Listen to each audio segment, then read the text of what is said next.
Hello friends, welcome to study with Mank. Myself Shanti. Friends, आज हम chapter 14 शुरू करेंगे, तो चलिए शुरू करते हैं।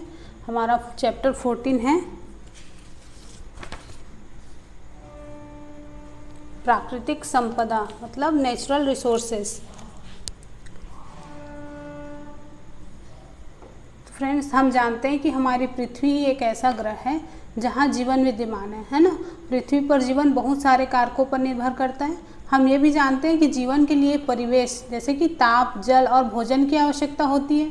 पृथ्वी पर उपलब्ध सभी प्रकार के जीवों की मूल आवश्यकताओं की पूर्ति के लिए सूर्य से ऊर्जा और पृथ्वी पर उपलब्ध संपदा की आवश्यकता होती है ना।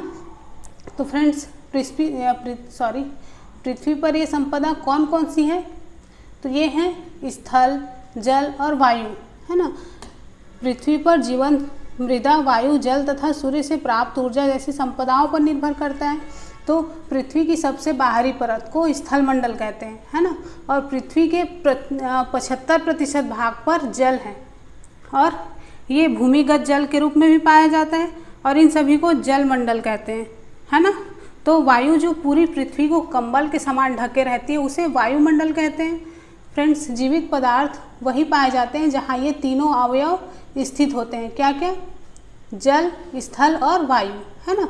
जीवन को आश्रय देने वाला पृथ्वी का यह घेरा जहाँ वायुमंडल, स्थल मंडल और जल मंडल एक दूसरे से मिलकर जीवन को संभव बनाते हैं, उसे जीवमंडल के नाम से जाना जाता है। ठीक है, जीवमंडल। ओके, तो सजीव जीवमंडल के जैविक घटकों को बनाते हैं और वायु, जल और मृदा जीवमंडल के निर्जीव घटक हैं। फ्रेंड्स, अब इन अजैव घटकों जो पृथ्वी पर जीवन के संपोषण के लिए आवश्यक है उनकी भूमिका का हम विस्तृत अध्ययन करेंगे। ठीक है, चलिए देखते हैं 14.1 जीवन की श्वास वायु। तो फ्रेंड्स, पहले अध्याय में हम वायु के घटकों के बारे में पढ़ चुके हैं और बहुत सी गैसें जैसे नाइट्रोजन, ऑक्सीजन, कार्बन डाइऑक्साइड और जल वाष्प का मिश्रण है। क्या है? वायु क्या है? तो इन सब का मिश्रण है। ये जानना अच्छा मतलब रुचिकर है कि पृथ्वी पर जीवन वायु के घटकों का परिणाम है ना। शुक्र और मंगल ग्रह जैसे जहाँ कोई जीवन नहीं है, वायुमंडल का मुख्य घटक कार्बन डाइऑक्साइड है। वास्तव में शुक्र और मंगल ग्रहों के वायुमंडल में 95 से 97% तक कार्बन डाइऑक्साइड है। ठीक है, और यूकैरियोटिक कोशिकाओं और बहुत सी प्रोकैरियोटिक कोशिकाओं को ग्लूकोज अणुओं को तोड़ने और उससे ऊर्जा प्राप्त करने के लिए ऑक्सीजन की आवश्यकता होती है, जैसा कि हम पिछले चैप्टर्स में पढ़ चुके हैं, चैप्टर 5 में। तो इसके परिणाम स्वरूप कार्बन डाइऑक्साइड की उत्पत्ति होती है और दूसरी प्रक्रिया जिसके परिणाम स्वरूप ऑक्सीजन की खपत होती है और कार्बन डाइऑक्साइड का उत्पादन होता है, दहन की क्रिया है। इसमें केवल मनुष्य के वो क्रियाकलाप ही नहीं है जो ऊर्जा प्राप्त करने के लिए ईंधन को जलाते हैं, बल्कि जंगलों में लगी आग भी दहन की प्रक्रिया में शामिल है। ठीक है, इसके अलावा हमारे वायुमंडल में कार्बन डाइऑक्साइड की मात्रा 1% का एक छोटा सा भाग है, क्योंकि कार्बन डाइऑक्साइड दो विधियों से स्थिर होती है। एक, हरे पेड़ पौधे सूर्य की किरणों से मतलब उन सूर्य की किरणों की उपस्थिति में कार्बन डाइऑक्साइड को ग्लूकोज में बदल देते हैं। दूसरा, बहुत से समुद्री जंतु समुद्री जल में घुले कार्बोनेट से अपना कवच बनाते हैं। ठीक है, तो ये हुआ हमारा जीवन की श्वास वायु, इसी का हमने डिटेल में जाना। अब देखेंगे 14.1 का 1 जलवायु के नियंत्रण में वायुमंडल की भूमिका। फ्रेंड्स, हम जान चुके हैं कि वायुमंडल पृथ्वी को कंबल के समान ढके हुए हैं। हम जानते हैं कि वायु ऊष्मा का कुचालक है ना।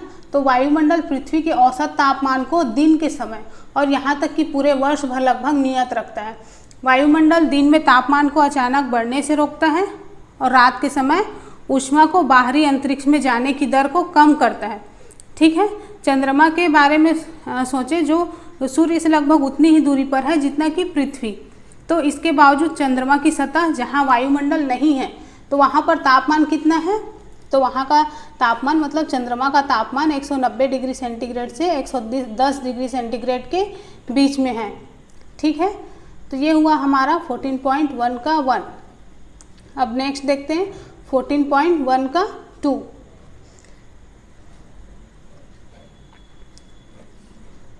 तो 14.1 का 2 है वायु की गति पौने। फ्रेंड्स, दिन भर की गर्मी के बाद शाम को बहने वाली ठंडी हवा जिसको समीर कहते हैं, तो उससे हम राहत महसूस करते हैं। कभी कभी कई दिनों तक अधिक गर्म मौसम के बाद वर्षा होती है। और वायु की गति का क्या कारण है और वे कौन कौन से कारक हैं जो उन्हें कभी समीर, कभी तेज हवा या कभी तूफान के रूप में गति प्रदान करते हैं। तो फ्रेंड्स, वर्षा का क्या कारण है तो ये भी हम आगे जानेंगे। तो ये सभी प्रक्रियाएं हमारे वायुमंडल में हवा के गर्म होने और जल वाष्प के बनने का परिणाम है। क्या? तो वर्षा। ठीक है, तो यहाँ पर लिखा है स्थल और जलाशयों के ऊपर विषम रूप से वायु के गर्म होने के कारण पवनें उत्पन्न होती हैं। ठीक है, तो स्थलीय भाग या जलीय भाग से होने वाले विकिरण के परावर्तन और पुनर्विकिरण के कारण वायुमंडल गर्म हो जाता है और गर्म होने पर वायु में संवहन धाराएं उत्पन्न होती हैं। ठीक है, क्या उत्पन्न होती है? संवहन धाराएं। ओके, तो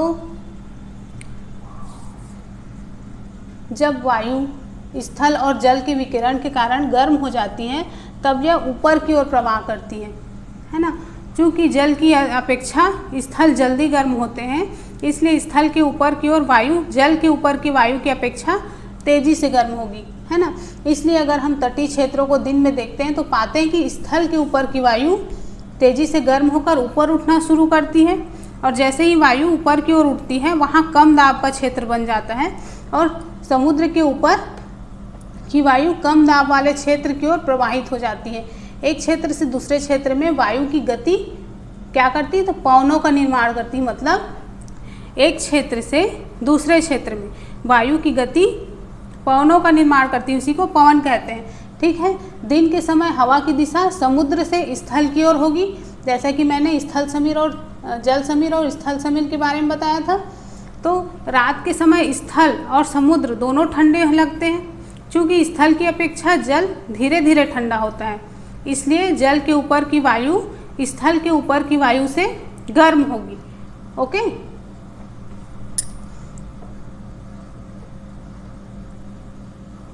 फ्रेंड्स, इसी प्रकार हवा की सभी गतियाँ अलग अलग वायुमंडलीय प्रक्रियाओं का परिणाम है जो पृथ्वी के वायुमंडल के असमान विधियों से गर्म होने के कारण होती है। लेकिन इन हवाओं को बहुत से अन्य कारक भी हैं जो प्रभावित करते हैं, जैसे पृथ्वी की घूर्णन गति और पवन के मार्ग में आने वाली पर्वत श्रृंखलाएं। तो हम इन कारकों के बारे में इस चैप्टर में और डिटेल में जानेंगे। ठीक है, तो चलिए आगे देखते हैं अब 14.1 का 3 वर्षा। जलाशयों से होने वाले जल का वाष्पीकरण तथा संघनन हमें वर्षा प्रदान करता है। अच्छा, तो आइए अब हम एक प्रश्न के बारे में सोचते हैं कि बादल कैसे बनते हैं और वर्षा कैसे करते हैं। ठीक है, तो फ्रेंड्स, जब दिन के समय जब जलीय भाग गर्म हो जाता है तब बहुत बड़ी मात्रा में क्या बनती है? जल वाष्प बन जाती है। और जब ये वाष्प वायु में प्रवाहित होती है ना, तो जल वाष्प की कुछ मात्रा अलग अलग जैविक क्रियाओं के कारण वायुमंडल में चली जाती है और ये वायु भी गर्म हो जाती है। तो गर्म वायु अपने साथ जल वाष्प को लेकर ऊपर की ओर उठ जाती है और जैसे ही वायु ऊपर की ओर जाती है यह फैलती है और ठंडी हो जाती है। ठीक है, तो ठंडा होने के कारण हवा में जो उपस्थित जल वाष्प हैं वो छोटी छोटी जल की बूंदों के रूप में संघनित हो जाती हैं, है ना। तो जल का ये संघनन सहज ही होता है। यदि कुछ कण नाभिक की तरह कार्य करें और अपने चारों ओर बूंदों को जमा होने देते हैं, जैसे मान लो सामान्यतः वायु में उपस्थित धूल के कण और दूसरे निलंबित कण नाभिक के रूप में कार्य करते हैं। तो फ्रेंड्स, एक बार जब जल की बूंदें निर्मित हो जाती हैं तो वो संघनित होने के कारण बड़ी हो जाती हैं, ठीक है। और जब ये बूंदें बड़ी और भारी हो जाती हैं तब ये वर्षा के रूप में नीचे की ओर गिरती हैं। कभी कभी जब वायु का तापमान काफ़ी कम हो जाता है तब ये हिमवृष्टि या ओला के रूप में नीचे गिरता है, मतलब अवक्षेपित हो जाता है। ठीक है, तो ये हो गया वर्षा। फ्रेंड्स, वर्षा का पैटर्न पवनों के पैटर्न पर निर्भर करता है। भारत में बहुत बड़े भूभाग में अधिकतर वर्षा दक्षिण पश्चिम या उत्तर पूर्वी मानसून के कारण होता है। ओके, हमने मौसम की सूचनाओं के बारे में भी सुना है कि बंगाल की खाड़ी पर वायु का दबाव कम होने के कारण कई क्षेत्रों में वर्षा हुई, ऐसा हम न्यूज़ में देखते हैं, है ना। तो फ्रेंड्स, ये हुआ वर्षा। अब आगे देखेंगे 14.1 का 4 वायु प्रदूषण। हम प्रायः समाचारों में ये सुनते हैं कि नाइट्रोजन और सल्फर के ऑक्साइड का स्तर बढ़ रहा है। लोग प्रायः मतलब दुख प्रकट करते हैं कि उनके बचपन से लेकर अभी तक वायु की गुणवत्ता में कमी आई है। वायु की गुणवत्ता कैसे प्रभावित होती है और इस गुणवत्ता में आए परिवर्तन हमें और दूसरे जीवों को कैसे प्रभावित करते हैं। तो फ्रेंड्स, जीवाश्म ईंधन जैसे कोयला और पेट्रोलियम पदार्थ, इसमें नाइट्रोजन और सल्फर की बहुत कम मात्रा होती है ना। और जब ये ईंधन जलते हैं तब नाइट्रोजन और सल्फर भी इसके साथ जलते हैं और ये नाइट्रोजन सल्फर के विभिन्न ऑक्साइड उत्पन्न करते हैं। ठीक है, इन गैसों का केवल सांस के रूप में लेना ही खतरनाक नहीं है, बल्कि ये वर्षा के जल में मिलकर अम्लीय वर्षा भी करते हैं, जैसे कि आप सब जानते हो एसिड रेन, अम्लीय वर्षा। तो फ्रेंड्स, जीवाश्म ईंधनों का दहन वायु में निलंबित कणों की मात्रा को भी बढ़ा देता है। तो ये निलंबित कण बिना जले कार्बन कण या पदार्थ हो सकते हैं जिन्हें हाइड्रोकार्बन कहा जाता है। ठीक है, जीवाश्म ईंधनों का दहन वायु में निलंबित कणों की मात्रा को बढ़ा देते हैं और ये निलंबित कण बिना जले कार्बन कण या पदार्थ हो सकते हैं जिन्हें हाइड्रोकार्बन कहा जाता है। ओके, तो इन सभी प्रदूषकों की अधिक मात्रा में उपस्थिति क्या करती है, तो दृश्यता को कम करती है ना। विशेषकर सर्दी के मौसम में जब जल भी वायु के साथ संघनित होता है तब इसे क्या कहते हैं, तो उसे धूम कोहरा कहते हैं। ठीक है ना। और ये वायु प्रदूषण की ओर संकेत करता है।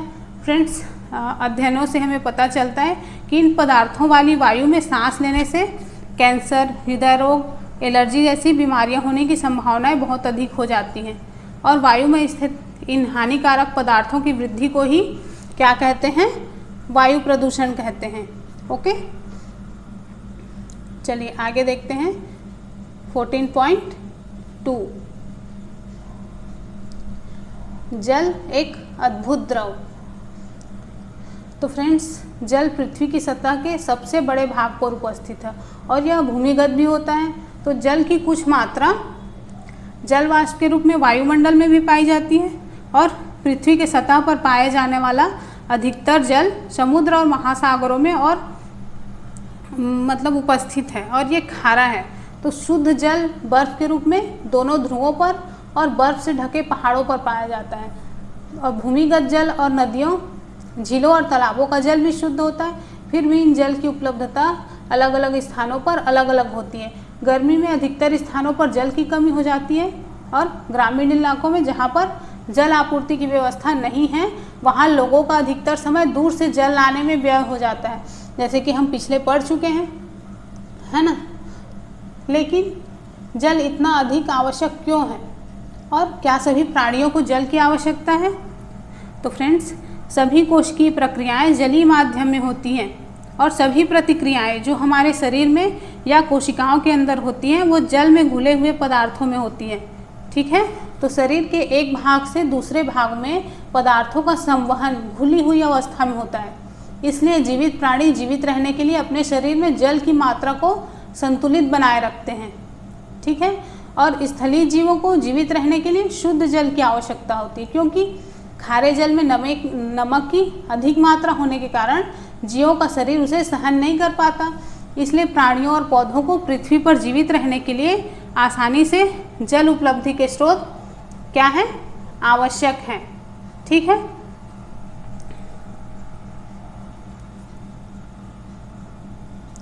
फ्रेंड्स, पौधों और जंतुओं के प्रकार और उनकी संख्या एक निश्चित या दिए हुए उस स्थान में जो पेड़ पौधे और जो जीव रहते हैं, अगर उनके संबंध में हम सोचें तो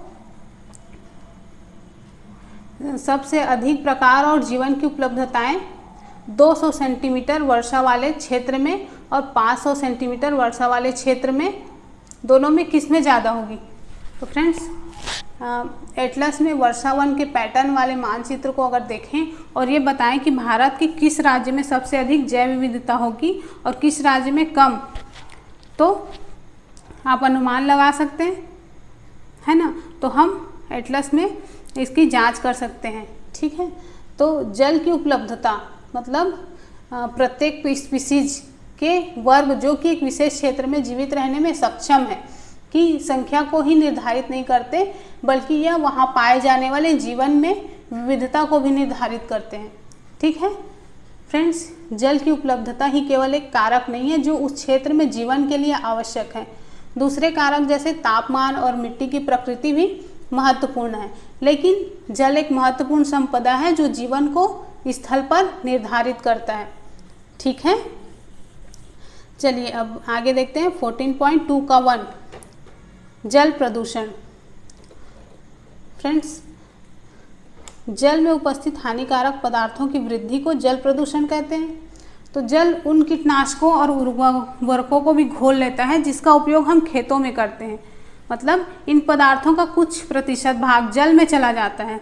हमारे शहर या नगर के नाले का जल और उद्योगों का कचरा भी नदियों और झीलों में संग्रहित हो जाता है। कुछ विशेष उद्योगों की बहुत सारी क्रियाओं में मतलब शीतलन के लिए, शीतलता बनाए रखने के लिए जल का प्रयोग किया जाता है, और इस प्रकार जो उनमें से शीतलन के उपरांत जो निष्पादित जल है, मतलब जो गर्म जल है, उसको जलाशय में वापस लौटा दिया जाता है। जब बांध से जल को छोड़ा जाता है तब नदियों के जल के तापमान भी पर प्रभाव पड़ता है ना। और गहरे जलाशय के अंदर का जल सूर्य के द्वारा गर्म, ऊपर की सतह के जल की तुलना में ठंडा होता है, शीतल होता है। तो ये सभी जलाशयों में पाए जाने वाले जीवों के प्रकारों को विभिन्न प्रकार से प्रभावित कर सकते हैं, है ना। ये कुछ जीवों की वृद्धि को बढ़ाते हैं, प्रोत्साहित करते हैं, तो कुछ को हानि पहुंचा सकते हैं। तो ये इस प्रणाली में उपस्थित अलग अलग जीवों के संतुलन को बिगाड़ सकते हैं, है ना। तो इसलिए हम इसके कुछ प्रभावों को देखने के लिए जल प्रदूषण का शब्द का प्रयोग करते हैं, ठीक है। और चलिए जानते हैं कि जल प्रदूषण और कैसे कैसे होता है, ठीक है। तो फ्रेंड्स, पहला पॉइंट है जलाशयों में अनैच्छिक पदार्थों का मिलना, मतलब हानिकारक पदार्थों का मिलना। ये पदार्थ क्या हैं? तो पीड़कनाशी या उर्वरक हो सकते हैं जो खेतों में उपयोग होते हैं, या वो कागज उद्योग में प्रयुक्त होने वाले विषैले पदार्थ जैसे पारा के लवण हो सकते हैं। ये बीमारी फैलाने वाले जीव जैसे हैजा फैलाने वाले बैक्टीरिया भी हो सकते हैं। और दूसरा है इच्छित पदार्थों को जलाशयों से हटाना, है ना। जैसे घुली हुई ऑक्सीजन जल में रहने वाले पौधों और जंतुओं के द्वारा उपयोग की जाती है। किसी भी तरह का परिवर्तन जो इस घुली हुई ऑक्सीजन की मात्रा को कम करता है, इसका जलीय जीवों पर विपरीत प्रभाव पड़ता है ना। और जलाशय से जो अन्य पोषक पदार्थ हैं उसकी कमी भी हो सकती है, ठीक है। तीसरा पॉइंट देखें तो तापमान में परिवर्तन। तो जलीय जीव जिस जलाशय में रहते हैं वे वहाँ के विशिष्ट तापमान के लिए अनुकूलित होते हैं, और उस तापमान में अचानक परिवर्तन उनके लिए खतरनाक होगा, है ना, या उनकी प्रजनन की प्रक्रिया को प्रभावित करेगा। और अलग अलग प्रकार के जंतुओं के अंडे और लार्वा तापमान परिवर्तन के प्रति संवेदनशील होते हैं, है ना, जिससे उनकी जनसंख्या कम हो जाएगी, उनकी उत्पत्ति पर भी प्रभाव पड़ेगा, ठीक है। अब हम देखेंगे 14.3 मृदा में खनिज की प्रचुरता। फ्रेंड्स, एक क्षेत्र में जीवन की विविधता को निर्धारित करने वाला एक महत्वपूर्ण संपदा मृदा है, मतलब मिट्टी है। लेकिन मृदा या मिट्टी क्या है और ये कैसे बनती है? तो पृथ्वी की सबसे बाहरी परत को भूपृष्ठ कहा जाता है, ठीक है। और इस परत में पाए जाने वाले खनिज जीवों की विभिन्न प्रकार के पालन पोषण करने वाले तत्व प्रदान करते हैं। लेकिन यदि ये खनिज बड़े पत्थरों के साथ संलग्न होते हैं तो ये जीवों के लिए उपलब्ध नहीं होंगे, है ना। हजारों और लाखों वर्षों के लंबे समय अंतराल में पृथ्वी की सतह या उसके पास पाए जाने वाले जो पत्थर हैं वो अलग अलग प्रकार के भौतिक, रासायनिक और कुछ जैव प्रक्रमों के द्वारा टूट जाते हैं और टूटने के बाद सबसे अंत में बचा महीन कण क्या कहलाता है? मृदा कहलाता है। लेकिन कौन कौन से कारक, क्या प्रक्रियाएं हैं जिससे मृदा बनती है, तो चलिए देखते हैं। तो पहला है सूर्य, है ना। तो सूर्य दिन के समय पत्थर को गर्म कर देता है जिससे वो प्रसारित हो जाते हैं, फैल जाते हैं, और रात के समय ये पत्थर ठंडे होते हैं और संकुचित हो जाते हैं, सिकुड़ते हैं। क्योंकि पत्थर का प्रत्येक भाग असमान रूप से प्रसारित और संकुचित होता रहता है, तो ऐसा बार बार होने पर पत्थर में दरारें आ जाती हैं और अंत में ये बड़े पत्थर टूटकर छोटे छोटे टुकड़ों में विभाजित हो जाते हैं। ठीक है, तो पहला कारण क्या हुआ? सूर्य। दूसरा कारण जल। फ्रेंड्स, जल मृदा के निर्माण में दो प्रकार से सहायता करता है। पहला, सूर्य के ताप से बने पत्थरों की दरारों में जल जो है वो चला जाता है। यदि ये जल बाद में जम जाता है तो ये दरार को और अधिक चौड़ा करेगा। क्या आप सोच सकते हैं कि ऐसा क्यों होना चाहिए?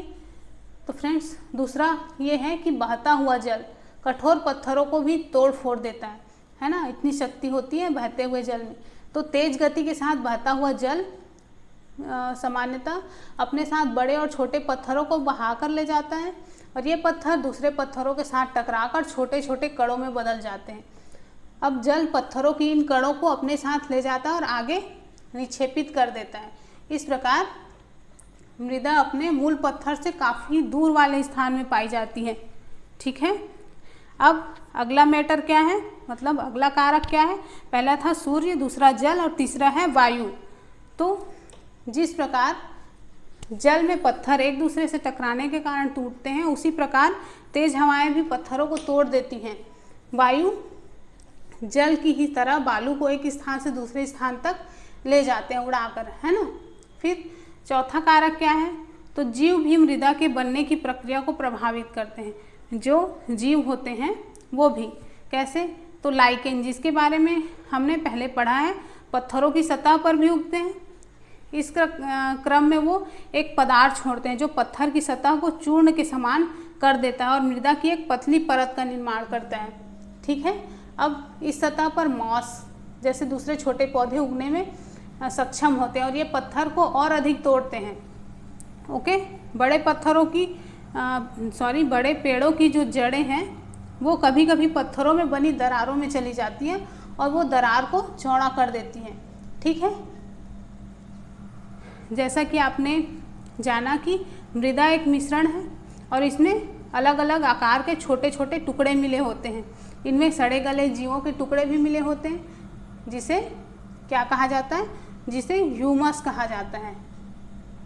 ठीक है, इसके अलावा मिट्टी में विभिन्न प्रकार के सूक्ष्म जीव भी मिले होते हैं। ओके, तो मृदा के प्रकार का निर्णय उसमें पाए जाने वाले कणों के औसत आकार द्वारा निर्धारित किया जाता है। ठीक है, अब मृदा के गुणों को उसमें स्थित ह्यूमस की मात्रा और पाए जाने वाले सूक्ष्म जीवों के आधार पर किया जाता है। ओके, तो मृदा की संरचना का मुख्य कारक क्या है? ह्यूमस है, क्योंकि यह मृदा को सरंध्र बनाता है। ओके, और वायु और जल को भूमि के अंदर जाने में सहायता करता है। खनिज पोषक तत्व जो उस मृदा में पाए जाते हैं वो उन पत्थरों पर निर्भर करते हैं जिससे मृदा बनी है। किस मृदा पर कौन सा पौधा होगा, इस प्रकार इस पर निर्भर करता है कि उस मृदा में पोषक तत्व कितने हैं और ह्यूमस की मात्रा कितनी है। ठीक है, और उसकी गहराई क्या है। इस प्रकार मृदा की ऊपरी परत में जिसमें मृदा के कणों के अतिरिक्त ह्यूमस और सजीव स्थित होते हैं उसे ऊपरी मृदा कहा जाता है। क्या कहा जाता है? ऊपरी मृदा। और ऊपरी मृदा की गुणवत्ता जो उस क्षेत्र की जैविक विविधता को निर्धारित करती है, इसमें एक बहुत ही इम्पॉर्टेंट कारक है। ठीक है फ्रेंड्स, आधुनिक खेती में पीड़कनाशकों और उर्वरकों का बहुत बड़ी मात्रा में उपयोग हो रहा है और लंबे समय तक इन पदार्थों का उपयोग करने से मृदा में सूक्ष्म जीव मृत हो जाते हैं और मृदा की संरचना को नष्ट करते हैं, जो कि मृदा के पोषक तत्वों का पुनर्चक्रण करते हैं, है ना। जो सूक्ष्म जीव होते हैं वही मृदा में पोषक तत्वों का पुनर्चक्रण करते हैं और इनमें उर्वरक मिला देने से वो मृत हो जाते हैं, है ना। फिर ह्यूमस बनाने में सहायक भूमि में स्थित केचुए को भी ये समाप्त कर देते हैं अगर ये संपूषणी खेती नहीं की जाए, है ना। तो उपजाऊ मृदा जल्दी ही बंजर भूमि में परिवर्तित हो जाती है और उपयोगी घटकों को मृदा से हटाना और दूसरे हानिकारक पदार्थों का मृदा में मिलना जो कि मृदा की उर्वरता को प्रभावित करता है, उसमें उपस्थित जैविक विविधता को नष्ट कर देता है। इसे भूमि प्रदूषण कहते हैं। फिर से देखिए, उपयोगी घटकों का मृदा से हटना और दूसरे हानिकारक पदार्थों का मृदा में मिलना जो कि मृदा की उर्वरता को प्रभावित करता है और उसमें उपस्थित जैविक विविधता को नष्ट कर देते हैं, इसे भूमि प्रदूषण कहते हैं या मृदा प्रदूषण कहते हैं। ठीक है। मृदा जिसे हम आज एक स्थान पर देखते हैं वो लंबे समय अंतराल के बाद निर्मित हुई है। यद्यपि कुछ मृदा को एक स्थान पर निर्मित करने वाले कुछ कारक इसको किसी दूसरे स्थान पर स्थानांतरित करने के लिए भी उत्तरदायी हो सकते हैं और मृदा के महीन कण प्रवाहित वायु या जल के साथ भी स्थानांतरित हो सकते हैं और मृदा के जो समस्त कणों के स्थानांतरित हो जाने पर कठोर पत्थर बाहर आ जाता है। ठीक है। और इस प्रक्रिया में एक महत्वपूर्ण संपदा की हानि हो जाती है क्योंकि पत्थर पर उर्वरता जो है वो नगण्य होती है। ठीक है फ्रेंड्स, आपको पता ही है कि पौधों की जड़ें मृदा के अपरदन को रोकने में महत्वपूर्ण भूमिका निभाती है और बड़े स्तर पर जंगलों को काटना जो कि पूरे विश्व में हो रहा है आज, न केवल जैविक विविधता को नष्ट कर रहा है बल्कि मृदा के अपरदन के लिए भी उत्तरदायी है ना। और वनस्पति के लिए सहायक ऊपरी मृदा अपरदन की प्रक्रिया में तीव्रता से हट सकती है और ये पहाड़ी और पर्वत वाले भागों में बहुत ज़्यादा गतिशील होता है। ठीक है। तो मृदा के अपरदन की इस क्रिया को रोकना बहुत कठिन है। सतह पर जितनी पाई जाने वाली वनस्पति हैं जल को परतों के अंदर जाने में महत्वपूर्ण भूमिका निभाते हैं, है ना। तो फ्रेंड्स, यहाँ पर आज वीडियो क्लोज करते हैं और आगे का थोड़ा सा और है। इसमें हम जल चक्र, नाइट्रोजन चक्र, ऑक्सीजन चक्र और कार्बन चक्र के बारे में पढ़ेंगे। तो वो एक अलग ही समझने वाली बात है, इसलिए हम उसको कल कंटिन्यू करेंगे। ठीक है।